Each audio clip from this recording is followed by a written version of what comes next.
গতকাল শিরলেনের সেই বাড়ি ট্যাংরার এবং সেখানে ভিজিট করে সিপি মনোজ ভার্মা জানিয়েছিলেন যে সুইসাইড নোট, এবং পরবর্তীতে পিসি করার সময় জানানো হয়েছিল যে সুইসাইড নোট পাওয়া যায়নি, কোথাও থেকেই পাওয়া যায়নি। এবং এই যে মিসিং লিঙ্কের কথা আমরা বলছি বা অভিরূপা সাহা যে মিসিং লিঙ্কের কথা অভিরূপা বারবার তুলে ধরেছে, সেই মিসিং লিঙ্কগুলো কোথাও একটা বোধহয় একই সূত্রে গাঁথা হতে পারে এবং তা এক ধাপ নয় অনেক ধাপ এগিয়ে দিতে পারে এই তিনটে মৃতদেহের ময়না তদন্তের রিপোর্ট। আর ইতিমধ্যেই যেমনটা জানা যাচ্ছে এনআরএসএ সেই ময়না তদন্তের কাজ প্রক্রিয়া শুরু হয়ে গিয়েছে। আমরা আরো বিস্তারিত এই বিষয় নিয়ে জানবার চেষ্টা করব। অভিরূপা সাহা আমাদের প্রতিনিধি আমাদের সঙ্গে রয়েছে এনআরএস মর্গের চত্বর থেকে সরাসরি। আমি অভিরূপার কাছেই যাওয়ার চেষ্টা করব। অভিরূপা, একাধিক মিসিং লিঙ্ক রয়েছে এবং যা এই মুহূর্তে পুলিশ জানতে পারছে বা জানা যাচ্ছে সবটাই আনুমানিক। ময়নাতদন্তের রিপোর্ট আরো পুরো গোটা ঘটনারই মোড় ঘুরিয়ে দিতে পারে। এই মুহূর্তে ঠিক কি কি আপডেট রয়েছে তোমার কাছে?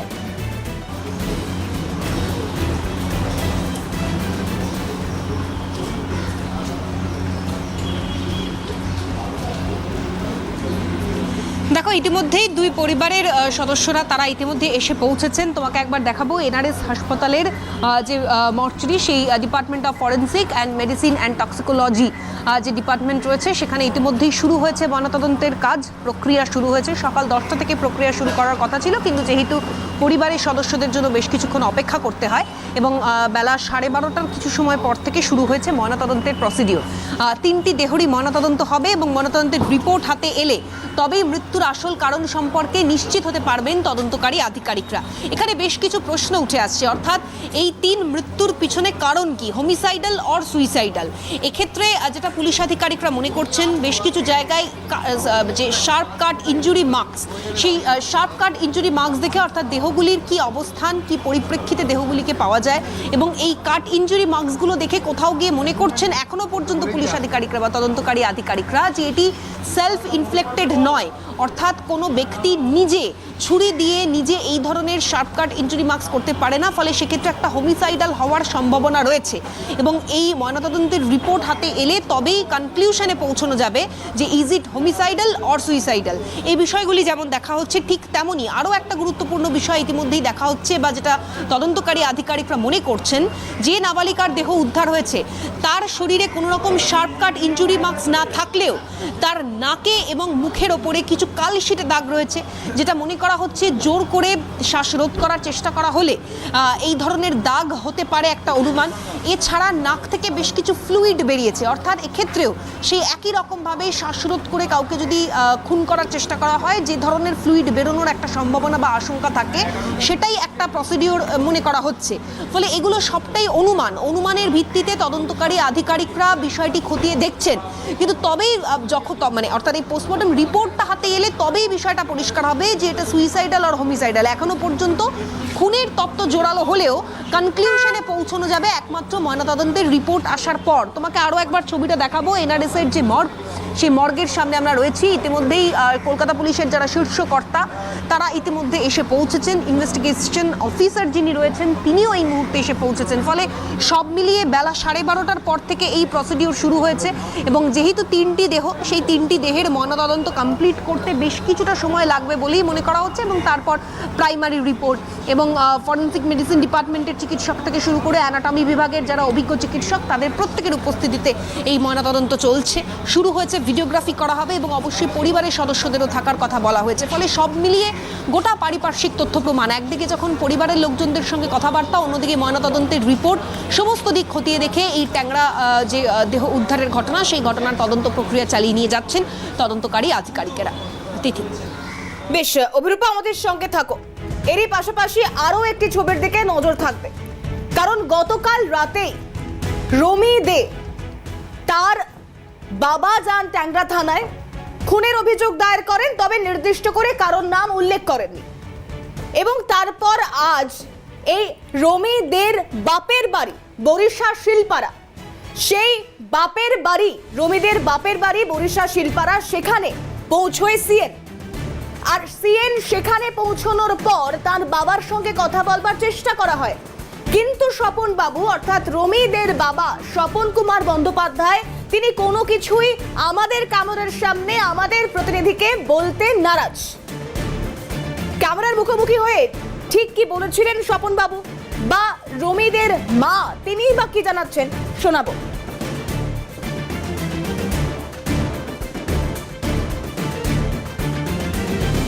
আপনি তো অভিযোগটা দায়ের করেছেন, একটু যদি কথা বলা যায়, মানে আপনি না আপনি একটু যদি মানে আপনার কার বিরুদ্ধে অভিযোগটা ছিল সেটা যদি আপনি একটু থানা থেকে খাই না, আপনি তো খুনের অভিযোগ বলছেন, মানে এটা কেন বলছেন? না আপনাকে হেজিটেট করানো কিন্তু আমাদের কাজ নয়, একটু জাস্ট 2 মিনিট একটু কথা বলে কথা যাই। বলুন, ওনারা কি কোনো আর্থিক কোনো কথা অনটনে বলবো। ভুগছিলেন এইটুকু বলতে পারেন? আমি কোনো কথা বলবো না।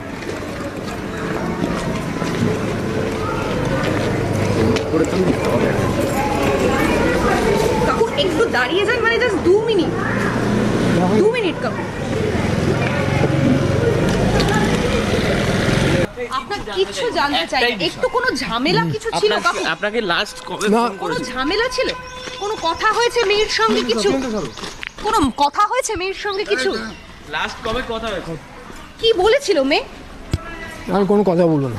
কালকে তো ফোন করেছিল আপনাকে। কালকে ফোন করেছিল মেয়ে? একটু বলে যান, আপনি খুনের অভিযোগ, আমরাও চাই সবটা বেরিয়ে আসুক আপনি সামনে। তো অভিযোগ করেছেন, সেই জন্যই আপনাকে জিজ্ঞাসা করা, আর কিছু নয়। আপনি অভিযোগটা কোন বেসিসে করলেন সেটা যদি একটু বলতেন। আমরা বুঝতে পারছি আপনার সিচুয়েশন, কিন্তু সত্যিটা উদ্ঘাটন হোক সেই জন্যই তো আপনি অভিযোগ করেছেন। সামান্য যদি কিছু বল, আচ্ছা পুলিশকে কি বলেছেন? কিছু বলেছেন পুলিশকে? জামাইয়ের সঙ্গে কোনো সমস্যা ছিল আপনার মেয়ের? তাহলে খুন হয়েছে বলে আপনি মনে করছেন? খুন হয়েছে বলে মনে করছেন? খুন হয়েছে বলে মনে করছেন? আপনি তো খুনেরই অভিযোগ দায়ের করেছেন।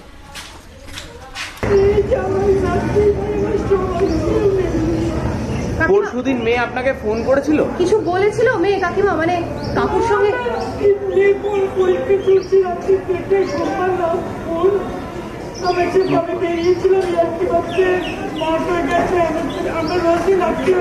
মানে সোমবারও রাত 1:30টায় কথা বলেছেন, মানে লাস্ট 17 তারিখ রাত 1:30টায় কথা হয়েছে।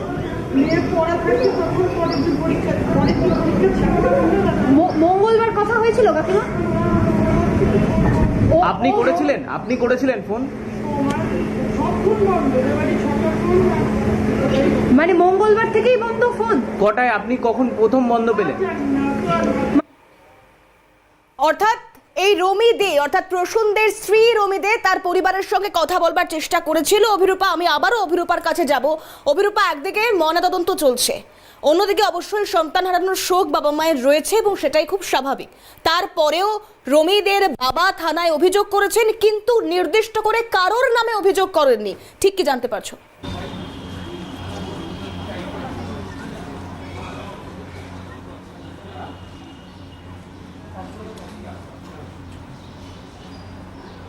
দেখো, অজ্ঞাত পরিচয় ব্যক্তিদের বিরুদ্ধে রমিদের বাবা স্বপন কুমার বন্দ্যোপাধ্যায় তিনি খুনের অভিযোগ দায়ের করেছেন ট্যাংরা থানায়। ইতিমধ্যেই রমিদের মা তিনি যেটা বলছেন যে প্রত্যেক দিনই মেয়ের সঙ্গে তার ফোনে কথা হতো, সোমবার দিন রাত 1:30টার সময়ও শেষবার ফোনে কথা হয়েছে এবং পরবর্তীকালে তিনি যেটা বলছেন যে রাত মঙ্গলবারের পর থেকে আর তার মেয়ের সঙ্গে ফোনে যোগাযোগ করা যায়নি। খুব কাকতালীয়ভাবে প্রত্যেকের সঙ্গে, মানে প্রত্যেকের ফোনই সুইচ অফ ছিল, শুধুমাত্র তার মেয়ের ফোন নয়, মেয়ের সঙ্গে সঙ্গে তার জামাইয়ের ফোন এবং শ্বশুরবাড়ির তার পরিবারের অন্যান্য সদস্যদের ফোনও সুইচ অফ ছিল। সেক্ষেত্রে তাদের মনে কিছুটা আশঙ্কা বোধ হয়েছিল যে কেন যোগাযোগ করা যাচ্ছে না। এই কথাও ইতিমধ্যে রমিদের মা তিনি পুলিশ আধিকারিকদের জানিয়েছেন। এই বিষয়টাও খতিয়ে দেখা হচ্ছে, অর্থাৎ যে টাইমিংয়ের কথা বলা হচ্ছে, অর্থাৎ দুই ভাইয়ের মধ্যে যিনি কনসিয়াস রয়েছেন তিনি পুলিশ আধিকারিকদের যে বয়ান দিয়েছেন এবং তাদেরকে সিসিটিভি ফুটেজে 12:51 নাগাদ যখন বেরিয়ে যেতে দেখতে পাওয়া যাচ্ছে, তার আগে ঠিক কি হয়েছিল বাড়িতে, অর্থাৎ যদি আত্মহত্যার ঘটনা হয়ে থাকে সেটা কোন সময়, যদি এটি খুনের ঘটনা হয়ে থাকে তাহলে সেটিই বা কোন সময় হয়েছিল। এই টাইম অফ সিনোপসিসগুলো তখনই পরিষ্কার হবে যখন ময়নাতদন্তের রিপোর্টগুলো হাতে আসবে।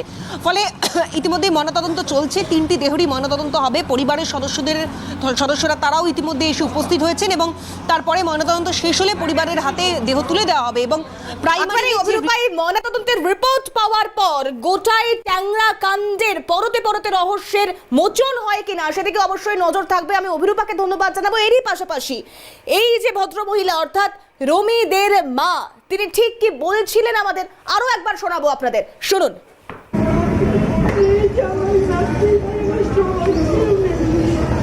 পরশুদিন মেয়ে আপনাকে ফোন করেছিল? কিছু বলেছিল মেয়ে কাকিমা, মানে কাকুর সঙ্গে?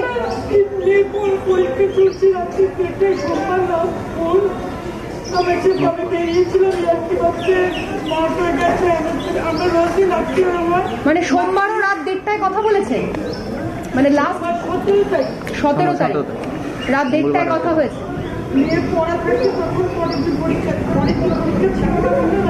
মঙ্গলবার কথা হয়েছিল কাকিমা?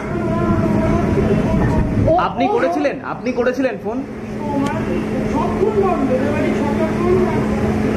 মানে মঙ্গলবার থেকেই বন্ধ ফোন? কটায় আপনি কখন প্রথম বন্ধ পেলেন?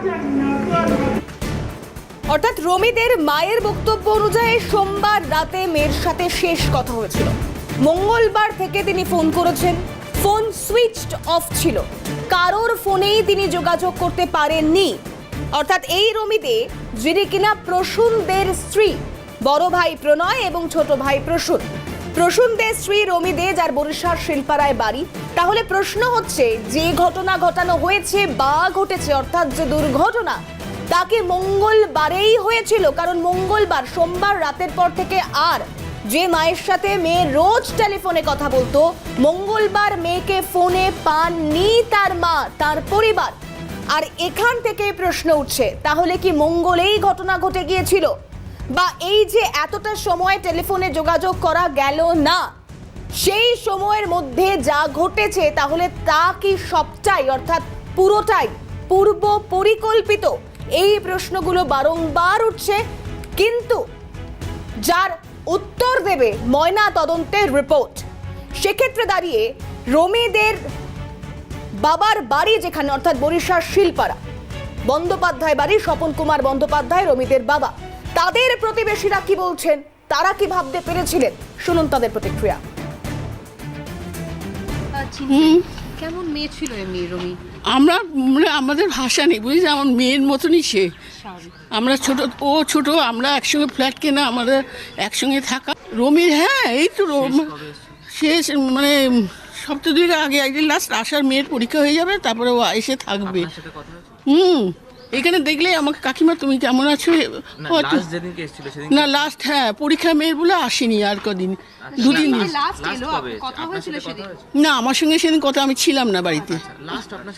না হ্যাঁ হ্যাঁ, না না না না না না কিচ্ছু, আমরা বললাম না কিচ্ছু না, আমাদের ওইটাই ফেটে যাচ্ছে যে কি কোনো কিচ্ছু নেই, কোনো না, ওদের মানে এত ক্লোজ ছিল ওরা, মানে আমরা এরকম কম ফ্যামিলিতে দেখেছি, মানে 2 বোনের মতন, 2 যা মানে 2 বোন, মানে ভাইও তাই। কি আমি ওটা বলতে পারবো না, কেন আমার পার্শ্ব, না না না না না না ওইসব অত বলতে পারবো। একদিকে যখন গতকাল রাতে রমিদের বাবা স্বপন বাবু, তিনি ট্যাংরা থানায় গিয়েছিলেন এবং অজ্ঞাত পরিচয় ব্যক্তিদের নামে খুনের অভিযোগ দায়ের করেছেন, ঠিক তেমনি আজ ট্যাংরা থানায় আসেন দে পরিবারের অপর পুত্রবধূ, অর্থাৎ সুদেশনা দেবী, তার বাড়ির লোকজন। তার ভাই সাত্তকী শীল কর্মসূত্রে তিনি থাকতেন হচ্ছে মুম্বাইতে।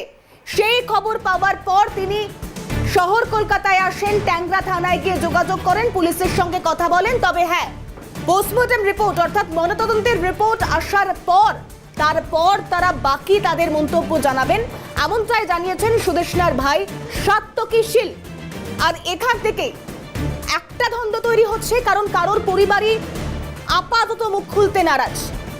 কি বলছেন সাত্তকী বাবু, শোনাই তার প্রতিক্রিয়া।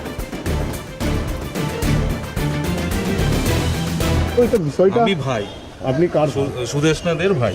কি আপনারা অভিযোগ করলেন? না আমরা এখন দেখি প্রসেস, আমাদের আগে তো সেটা তো আগে হচ্ছে, তখন তো বোঝা যাচ্ছে। আচ্ছা দিদির মুখে কোনোদিন শুনেছিলেন পরিবারে আর্থিক কোনো আপাতত সমস্যা এগুলো হচ্ছে? থাক, আপাতত জাস্ট 1 মিনিট দাদা, দেখুন মানসিক দিকটাও তো দেখতে হবে। কারণ দেখুন রুমিদের পরিবার কমপ্লেন করেছে, আপনারা করবেন?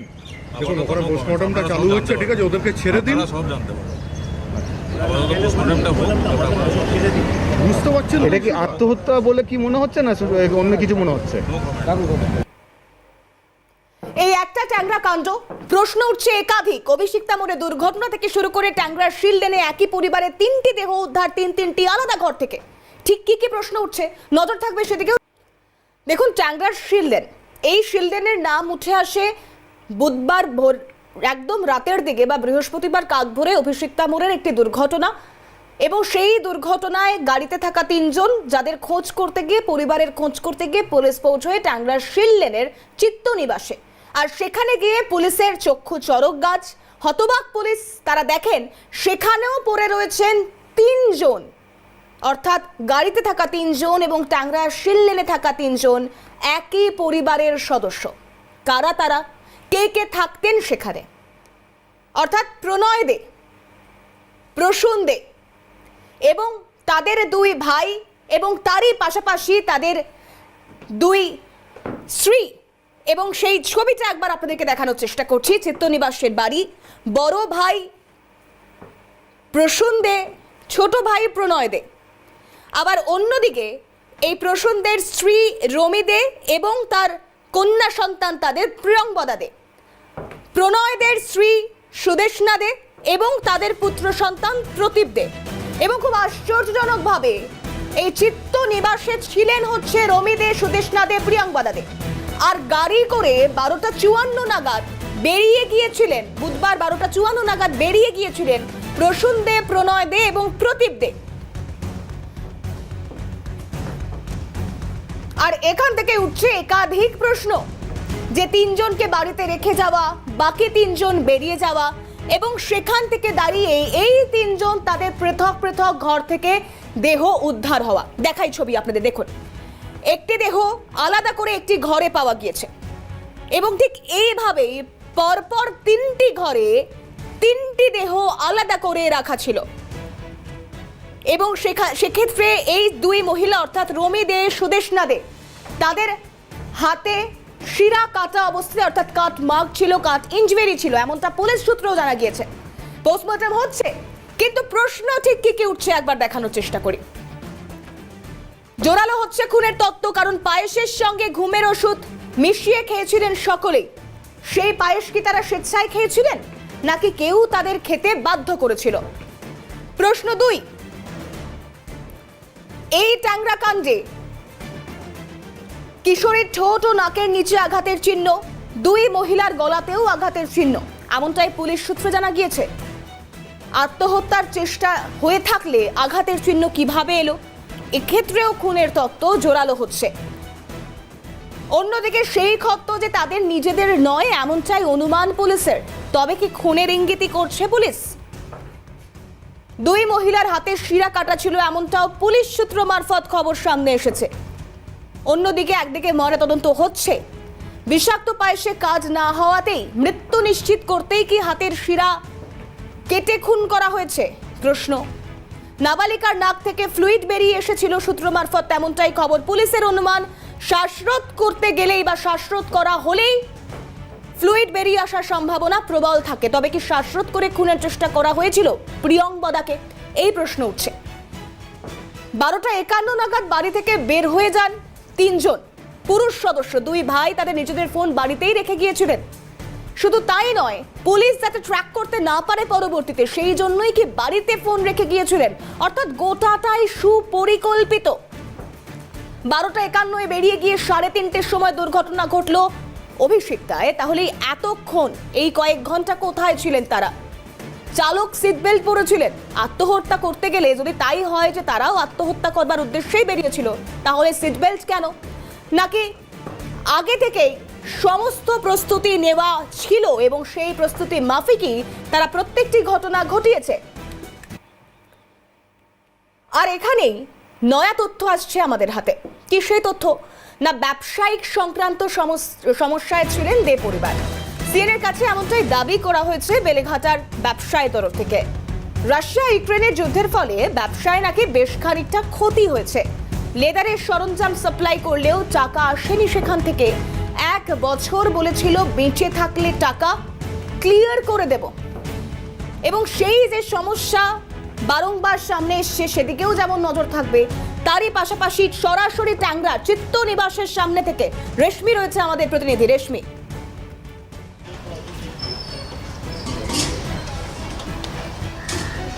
দেখো, খুন নাকি আত্মহত্যা, যত সময় যাচ্ছে ট্যাংরা কাণ্ডের রহস্য পরতে পরতে ঘনীভূত হচ্ছে।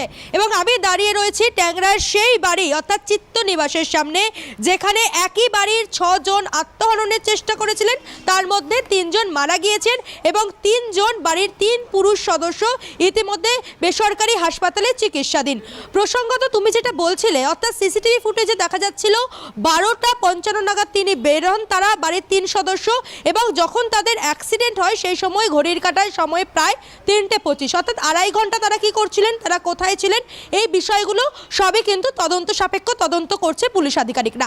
পাশাপাশি বিভিন্ন যারা ব্যবসায়ীরা রয়েছেন, এই ব্যবসায়ীদের সঙ্গে যারা যুক্ত ছিলেন, অর্থাৎ লেদার ব্যবসার ক্ষেত্রে যারা যুক্ত ছিলেন, তারা আসছেন অনেকে, অর্থাৎ তারাও হতভম্ব, তারাও বুঝতে পারছেন না কি করে এই ঘটনাটি ঘটলো।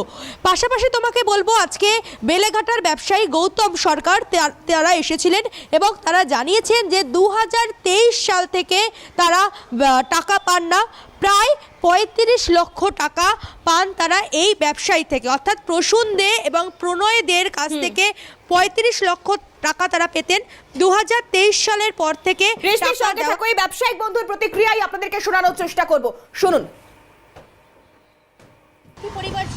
পরিবার তো দেখুন, পরিবারের সঙ্গে তো আমার কোনো লিঙ্ক আপ ছিল না, তবে আমি যেটুখানি শুনেছি পরিবার খুব মানে সুখী পরিবারই ছিল, ওনারা খুব ভালোই ছিল। আর ওনাদের 2 ভাই বাড়ির মধ্যে খুবই মিল, মানে ওনারা জয়েন্ট ফ্যামিলি থাকতো, ওনারা মানে কারখানাতেও আসতো, ওনারা 2 ভাই একসাথেই আসতেন, ওনার 2 ভাইয়ের মধ্যে খুবই মিল ছিল। হ্যাঁ হ্যাঁ, ওনাদের কারখানার লেবারদের কোনো পেমেন্টের মানে অসুবিধা ছিল না, মানে যা আমরা ফেব্রিকেটার আমাদের সাথে কথা বলে উনি একটা সেটেলমেন্ট করতো, কিন্তু কারখানার লেবারদেরকে কখনো উনি কষ্ট দেয়নি, উনি পেমেন্ট করে দিত। আপনি কি এই যে ট্যাংরার এই পরিবারের সঙ্গে ব্যবসা করতেন, এই দে পরিবারের সঙ্গে কি আপনি ব্যবসার সঙ্গে যুক্ত ছিলেন? হ্যাঁ, আমি পরিবারের সাথে ব্যবসার সঙ্গে যুক্ত ছিলাম, আমি কারখানার ফেব্রিকেটার ছিলাম। আমরা ফুল রেটে কাপ ব্যাগ ফানেল দিতাম এবং হ্যান্ড গ্লাভস সেলাই করে দিতাম। কত সাল থেকে ওনাদের সঙ্গে আপনারা ব্যবসা করছেন? 2021 সাল। আচ্ছা, তারপরে সমস্যা কোথায় শুরু হলো? সমস্যা 23 সাল থেকে শুরু হয়, 21 সাল থেকে মিথ্যে বলবো না, ওনার ভালোই পেমেন্ট, উনি মানে সবই ঠিকঠাক পেমেন্ট করতো। 23 সালের পর থেকে ওনার এই ব্যবসায় ডামাডোল চালু হয়, রাশিয়ায় মাল পাঠানোর পর থেকে ওনার পেমেন্টটা আটকে যায়।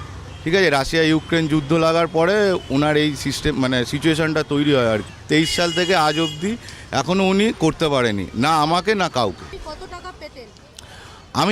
আমি আর আমার দাদু মিলিয়ে, আমরা দুজনে ব্যবসা করি, যেহেতু আমি আমার একার কথা বলবো না, আমি আর আমার দাদু মিলে 35 লাখ টাকা পাই। এরকম অনেকেই আছে, আমি তো আর সবাইকে চিনি না। আচ্ছা, তারা এত টাকা পাবে, তাহলে কোটি টাকার উপরে তো বাজারে ধার। কোটি টাকার উপরে বাজারে ধার।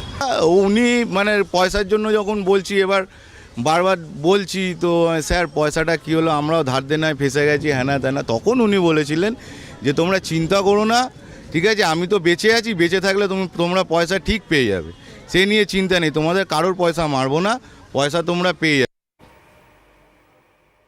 আমি রেশমিকে ধন্যবাদ জানাবো, কিন্তু তার পাশাপাশি এই যে দে পরিবারের যে পারিবারিক ব্যবসা, লেদারের ব্যবসা, গ্লাভস তৈরি করা হতো, বিভিন্ন সরঞ্জাম, এবং সেখানেই পৌঁছয় আমাদের প্রতিনিধি মফিজুল। এবং সব থেকে বড় কথা যে ব্যবসায়িক সমস্যার কথাই ব্যবসায়িক বন্ধু জানাচ্ছিলেন, দেনা পাওনার কথা, লেনদেনের কথা বলছিলেন, এবং সেখান থেকে দাঁড়িয়ে আরও একটা বিষয়, কারণ কারখানা, সেই কারখানা এখন বন্ধ রয়েছে। শুধু তাই নয়, সেই কারখানা বন্ধ থাকার পর শুধুমাত্র নিরাপত্তা রক্ষী বা যিনি গেটে থাকেন তার দেখা পাওয়া গিয়েছে, এবং তারই পাশাপাশি যেমনটা জানা গিয়েছে যে গতকালই সব কর্মীদের ছুটিতে পাঠানো হয়েছে। আরও একটি কথা, যে প্রত্যেকটি কর্মীর বেতনও ছিল আপডেটেড, অর্থাৎ সকলের কোনো বেতনই বকেয়া থাকবার অভিযোগও এই কারখানা থেকে উঠে আসেনি। মফিজুল আমাদের প্রতিনিধি ঠিক কি প্রতিবেদন তুলে ধরেছে, নজর রাখবো সেদিকে। বুধবার সকালবেলায় একই পরিবারে 3 মহিলার মৃত্যুর খবর সামনে আসার পরেই দে পরিবারের যে ফ্যাক্টরি ছিল, সেই ফ্যাক্টরির সমস্ত কর্মীদেরকে ছুটিতে পাঠিয়ে দেওয়া হয়। আর তারপরেই সেই ফ্যাক্টরি দারোয়ানকে রেখে সমস্ত কর্মচারী এবং স্টাফ যারা রয়েছেন তারা কিন্তু এই ফ্যাক্টরি ছেড়ে চলে যান। কিন্তু আজকে বৃহস্পতিবার সকালবেলা দারোয়ানে অনুপস্থিত, ফ্যাক্টরি গেটে এইভাবেই কিন্তু তালাবন্ধ অবস্থায় আমরা কিন্তু সকাল থেকে দেখতে পাচ্ছি। বাইরে থেকে ফ্যাক্টরিতে ঝুলছে তালা, সেই তালা দিয়ে দারোয়ানরাও কিন্তু ইতিমধ্যেই তারা এই ফ্যাক্টরি ছেড়ে পালিয়েছেন। Protective leather complex private limited নামক এই সংস্থার অধীনেই তাদের এই লেদার হ্যান্ড গ্লাভসের এই কারখানা ছিল, সেই কারখানায় এবার তালা ঝুলছে এবং সেই তালা তার যারা কর্মচারী বা স্টাফ তারা কিন্তু ইতিমধ্যেই দিয়েছেন। এই ফ্যাক্টরির যিনি অ্যাকাউন্টেন্ট তাকে জিজ্ঞাসাবাদ করার জন্য ইতিমধ্যেই থানাতে ডেকে পাঠানো হয়েছে পুলিশের তরফ থেকে। কারণ যেটা জানা যাচ্ছে এই কোম্পানি কার্যত দেউলিয়া হতে চলেছিল, কয়েক কোটি টাকা তারা কিন্তু দেনাই পড়ে গিয়েছিলেন, বিভিন্ন ব্যাংক লোন তারা পরিশোধ করতে না পেরে কার্যত তারা মানসিক অস্থিরতার মধ্যে ছিলেন, যে কারণেই এই মর্মান্তিক দুর্ঘটনা বলে প্রাথমিকভাবে তারা কিন্তু পুলিশকে বয়ানে তারা কিন্তু জানিয়েছেন। সেই পরিস্থিতির তদন্ত করতে এবার এই যে কোম্পানি দে পরিবারের এই কোম্পানির যিনি অ্যাকাউন্টেন্ট রয়েছেন তাকে জিজ্ঞাসাবাদ করার জন্যই কিন্তু ইতিমধ্যেই থানাতে ডেকে পাঠানো হয়েছে। কোন ব্যাংক থেকে কত টাকা লোন নেওয়া হয়েছিল, কত টাকা কোথা থেকে দেনা করা হয়েছিল, এই যাবতীয় বিষয়ে তথ্য সংগ্রহ করার জন্যই কিন্তু অ্যাকাউন্টেন্টকে জিজ্ঞাসাবাদ করতেই তাকে কিন্তু ইতিমধ্যেই থানাতে ডেকে পাঠানো হয়েছে পুলিশের তরফ থেকে। থাকাকালীন 50-60 জন কাজ করতো, ওর বাবা মরে যাওয়ার পর তারপরে কত লোক কমিয়ে দিয়েছে। এইগুলো লেদারের হ্যান্ড গ্লাভসের। হ্যাঁ, প্রতিদিন লোকজন হ্যাঁ হ্যাঁ, ওর নাম করার লোকই ছিল, মারা গেল। আমাদের আবার মানে আসতো যেত না, নাম ছিল ওনার। আমরা যেতে আসতে দেখি সবসময়ের জন্য হাসি, 2 ভাই যেত আসতো, এই হলো কথা। ক্যামেরায় সঞ্জীব চক্রবর্তীর সঙ্গে মফিজুল ইসলাম, ক্যালকাটা নিউজ, কলকাতা। অন্যদিকে যেমনটা জানা গিয়েছে যে বেতন কর্মচারীদের পক্ষে আর না থাকলেও এই যে কোম্পানির লাইসেন্স, সেই লাইসেন্স নাকি রিনিউ করা হয়নি। প্রোটেক্টিভ লেদার্স গ্লাভস নামের যে লাইসেন্স ছিল তা গত 23-24 সালের পর আর নতুন করে রিনিউ হয়নি। রিনিউ করবার আবেদনও তারা জানাননি। খালেদ আমাদের প্রতিনিধি রয়েছেন টেলিফোন লাইনে। খালেদ, কি জানতে পারছো? ট্যাংরাকাণ্ডের যে ব্যবসায়ীদের লাইসেন্স ছিল, যেটা জানা যাচ্ছে যে কলকাতা পুরসভার মোট তাদের 6টি লাইসেন্স ছিল। তার মধ্যে একটি লাইসেন্স যে এক্সপোর্ট অ্যান্ড ইম্পোর্টের লাইসেন্স ছিল, যার নাম হচ্ছে protective leather gloves private limited. সেটা কিন্তু গত 2024 সালে তার মেয়াদ শেষ হয়ে গিয়েছিল। তারপরে কিন্তু তারা কোনো রকম নতুন করে অনুমোদন জানাননি রিনিউ করার ক্ষেত্রে। সেই জন্য কলকাতা পুরসভা জানিয়েছে যে এই লাইসেন্স অন্তত কলকাতা পুরসভার কাছে নতুন করে আবেদন তারা জানায়নি বলে জানিয়েছে কলকাতা পুরসভার কর্তৃপক্ষ। বেশ, ধন্যবাদ খালেদ।